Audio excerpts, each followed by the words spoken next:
झालेल्या लोकसभा निवडणुकीमध्ये आपल्याला पराभव पत्करावा लागल्याने महायुती सरकारने ऐन विधानसभा निवडणुकीच्या तोंडावर लाडकी बहीण, ज्येष्ठ नागरिक देवदर्शन, अन्नपूर्णा अशा वेगवेगळ्या सुरू केलेल्या सर्व योजना फसव्या व तकलादू असल्याचे प्रतिपादन शरदचंद्र पवार राष्ट्रवादी काँग्रेस तालुका अध्यक्ष मच्छिंद्र सोनवणे यांनी केले आहे। राष्ट्रवादी काँग्रेस शरदचंद्र पवार गटाकडून राहुरी नगर पाथर्डी विधानसभेकरिता प्राजक्त तनपुरे यांना उमेदवारी मिळाल्याने त्यांच्या समर्थनार्थ काल राहुरी तालुक्याच्या पूर्व भागात असणाऱ्या उमरे, ब्राह्मणी, मोकळ, ओहोळ आदी गावांमध्ये घोंगडी बैठकीचे आयोजन करण्यात आले होते। त्यावेळी ते बोलत होते। पुढे बोलताना मच्छिंद्र सोनवणे म्हणाले की विरोधकांचा लोकसभेमध्ये जसा पराभव झाला तसाच पराभव होऊ घातलेल्या विधानसभा निवडणुकीमध्ये होणार आहे असा ठाम विश्वास त्यांनी यावेळी व्यक्त केला।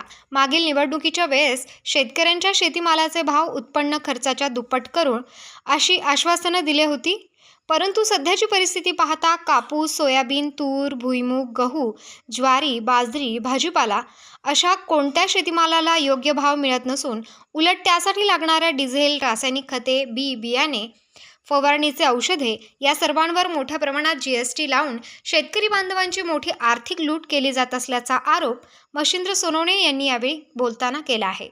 यावेळी राहुरी नगर पाथर्डी मतदारसंघामध्ये मोठ्या प्रमाणात आर्थिक प्रलोभनाचा पाऊस पडणार आहे। सर्वांनी त्याचा फायदा घ्यावा। मात्र मतदान राष्ट्रवादी शरदचंद्र पवार गटाचे विद्यमान आमदार प्राजक्त तनपुरे यांना करून मतदारसंघातील उर्वरित कामे पूर्ण करण्यासाठी त्यांना संधी द्यावी असे आवाहन डॉक्टर तनपुरे कारखान्याचे माजी संचालक सुनील अडसुरे यांनी केले आहे। मी तालुका अध्यक्ष राष्ट्रवादी काँग्रेस पक्ष शरदचंद्रजी पवार आज या उमरे गावामध्ये घोंगडी बैठकीचे आयोजन करण्यात आलं होतं। त्या निमित्ताने या ठिकाणी आम्ही आमचे युवक कार्यकर्ते धीरज भैया पानसंब उमऱ्याचे ग्रामस्थ या ठिकाणी मोठ्या संख्येने उपस्थित होते। 2024ची ही विधानसभेची निवडणूक होऊ घातलेली आहे।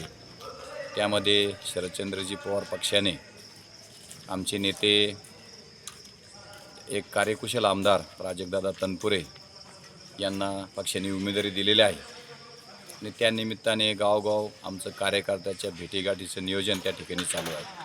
कसं पाहता तुम्ही या निवडणुकीकडे? या निवडणुकीकडे पाहायचं ठरलं तर आम्ही ही निवडणूक खऱ्या अर्थाने एक विकासाच्या मुद्द्यावर लढणार आहोत। गेल्या 15-20 वर्षापासून या तालुक्याचा खुंटलेला विकास, हा विकासाचा गाडा पूर्ण पदावर आणण्याचं काम प्राजक्तदादांनी त्यांच्या मंत्रिपदाच्या कार्यकाळामध्ये 2.5 वर्षामध्येच पूर्ण करून दाखवलं आणि एक तरुण, होतकरू आणि सुशिक्षित उमेदवार विधानसभेत गेल्यानंतर काय करू शकतो, मतदारसंघाचं चित्र कसं पालटू शकतो, हे सगळ्या उघड्या डोळ्याने राहुरी पाथर्डी नगर मतदारसंघातील जनतेने अनुभवलेलं आहे। लाडक्या बहिणीमुळे किती परिणाम होऊ शकतो? भाजपचा किती फायदा होईल असं वाटतं? लाडक्या बहिणीचा कुठलाही परिणाम त्या ठिकाणी होणार नाही, कारण लाडकी बहीण योजना जर सरकारला आणायचीच होती तर गेल्या 2.5 वर्षापासून सरकार यांचं आलेलं आहे।